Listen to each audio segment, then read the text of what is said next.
कामावर सुट्टी नसल्याने कसारा लोकलमध्येच शिवजयंती साजरी. 19 फेब्रुवारी रोजी नेहमीप्रमाणे चाकरमान्यांनी आपल्या कामावर जात असताना पण छत्रपती शिवाजी महाराजांविषयी असलेली आस्था व प्रेम सुट्टी नसल्याने थांबवू शकली नाही. त्यांनी 19 फेब्रुवारी या दिवशी शिवजयंती कसारा ते छत्रपती शिवाजी महाराज टर्मिनस येथे जाणाऱ्या लोकलमध्येच अतिशय आनंदात व गोडधोड वाटून साजरी केली. अनंता म्हसकर यांच्या अध्यक्षतेखाली ही शिवजन्मोत्सव साजरा करण्यात आला.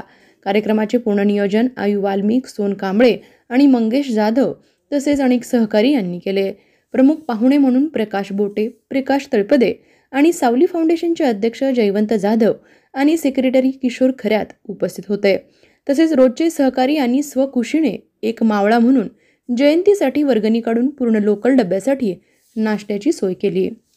महादेव पाटील, ठाणे जिल्हा प्रतिनिधी, VBP न्यूज.